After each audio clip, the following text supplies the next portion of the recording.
Hi, I'm Jordan Thorne and we're here at Greenbuild 2019.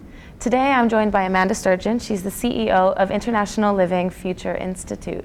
Amanda, thank you so much for being here today. Yeah, happy to be here. Fantastic. So can you tell me a bit about how you came to be in your current role? Yeah, well, I traveled before I went to study architecture, and I fell in love with the natural world. And I either wanted to be a park ranger or someone that could bring kind of the spaces we spend every day in and the spaces we tend to retreat to at weekends or, you know, when we have our free time together. So I was really drawn to architecture and an architecture that could blend that inside and outside space and connect people and nature very early on before I even went to study architecture. And then that's really been the driver for my career. How can I create buildings that connect us to nature and to the place and climate? Amazing. I mean, so you've worked with biophilic design through much of your career. How can bringing nature inside our office spaces and buildings impact humans as a collective? And sort of what correlation can you draw on this sort of further contributing to shaping a more sustainable society? Yeah, well, I think buildings, you know, we spend 98% of our time inside. So buildings have an opportunity to really shape who people are, shape who our society is, shape, you know, our health, our happiness, our relationships with each other, with the place that we're in and the place that we're spending our time in. So, I mean, I think buildings are just critical to being able to connect us to nature. You know, we're becoming increasingly urbanized, so we're spending more and more time inside, more and more time in cities as a global human race. And, you know, I'm concerned that that could cause us to really not love nature, to not love other living systems, and just continue to see more and more species extinct as well as more habitat destroyed. And, you know, ultimately I think that will be our demise because we rely on all of that to survive.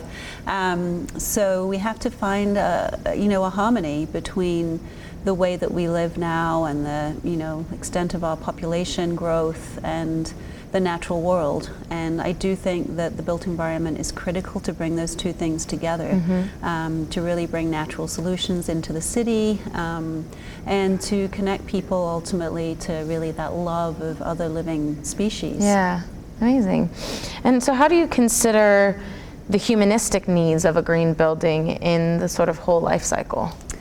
Yeah, I mean, I think, you know, many of our buildings are around for a long time, and you know, they play a role both from when a building's being brought into a community and being built and how it contributes to, you know, economic job growth and community development, all the way through to, you know, its end of life. And, you know, buildings should be ecosystems like, you know, the natural world is. They should live and breathe with a community. They should adapt over time. They should respond to changing social needs. So I think, you know, the demands on buildings now are to be much more adaptable, to be able to think about, you know, potential climate change as well and how they might adapt to that and be resilient to that. So I think the key things, you know, for the next few decades are going to be buildings that can be resilient, adaptable, and you know, really respond to the natural conditions. I mean, you know, stakeholder engagement in green building practices is becoming the most important missing point in the green building chain. So how can leaders convince their biggest stakeholders to buy into it? Yeah, you know, often from a business perspective, it has to be about economics. And, you know, you have to make economic arguments so often, even though we know intuitively that it might be the right thing to do. We might know that just from, you know, the impact of green building on climate change, or even from, you know, our own sense of like, okay, I feel so much better, I'm happier when I'm in a green building. But often we have to make that economic argument to get business interests to go with it. So, you know, one of the arguments that I'm able to make often is around this connection between people and nature, and that's a way that we can get businesses to respond. If they have healthier, happier employees, it's actually a huge cost impact. Employees tend to be the biggest single cost for a big business, and if they have easier recruitment and lower, high retention, lower turnover, because people are happy and healthy in the space they're working in, it ultimately saves them money. So I think we have to make economic arguments like that often, that this is for the good of employees, it's for the good of a business. Yeah, incredible. Do you have maybe one killer fact that could sort of get any business to buy into sustainability? Yeah, the one I like to use is that when people spend 1 hour in nature, there's a 20% increase in productivity. Wow. And that has been mapped as a University of Michigan study to show that, just that 1 hour in nature. And so that's a huge amount of money for a business. I think that's why we're seeing some of the big companies, Amazon, Google, Salesforce, bring in biophilic design into their projects, because if their workers are spending, an hour kind of in some kind of restorative nature experience, that when they come back to their desks, they're going to be way more productive, which ultimately affects the company's bottom line. Yeah, sounds incredible. I would love to work in a space like that. Yeah. And so given your views on biophilic and green design thinking, what do you envision the future of the workplace looking like 10 to 20 years down the line? Yeah, I see the interior of workspaces in particular being a lot more like a sort of natural ecosystem. So, I think we will go away with the standard cubicle open office situation or even closed office situation. I think what we will see is a diversity and ecosystem of different experiences. Nobody has one desk they come to all the time. They could choose to sit in a regular desk, they could choose to be in a standing desk, they could choose to be more in a couch situation, and that workers will be able to really revolve around. I think with the increasing remote work and ability for people to work really from anywhere as well, we'll see sort of a much more sort of networked offices that are dispersed, that people can really work anywhere.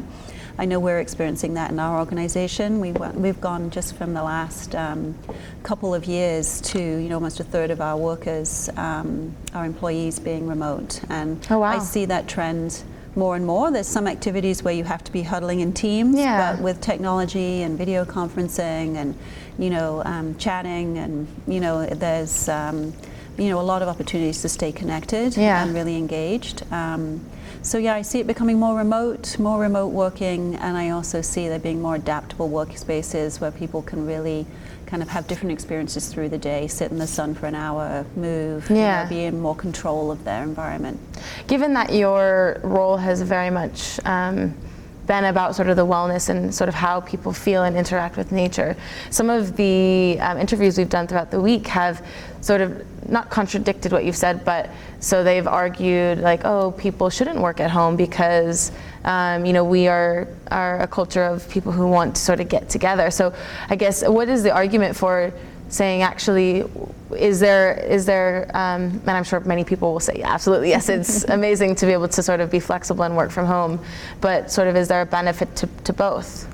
Yeah, absolutely. I mean, a lot of our remote workers actually aren't working out of their homes. They're working in co-working spaces. They're working with a partner that we might have that has a spare desk in a different city. Because many of them, even though they're remote from our main office in Seattle, they really are very social, and they want to be around people and a group of people. So most of our remote staff are actually working in someone else's sort of space. But it's much more transitional. They might do a day at home. If they're really working on something they've got to concentrate on, they might go into the co-working space. They might be traveling somewhere else. So I think it's looking different all the time for people. Obviously when somebody has to spend their whole time sort of seated at a desk or at a computer, then you know, I think it makes it a little bit more difficult to move around all the time, but I still think there's an opportunity to really be in a diverse sort of experience of spaces. I think, yeah, I think diversity is the key thing, you know, no matter what that looks like. That I see young professionals now that are entering the workplace really demanding you know, flexibility, diversity of space and experience, and they want to, you know, sort of challenge that, and they kind of expect that because they're used to growing up in school with, you know, they've grown up their entire lives with phones where they can reach people and they're globally connected. So they have a really different way of thinking, I think, than folks that are a little older do, in terms of how they can stay connected with anyone, anywhere. Really interesting. Well, Amanda, thank you so much for joining us today. You're It's been welcome. an absolute pleasure speaking with you. Nice to meet you. Thank you.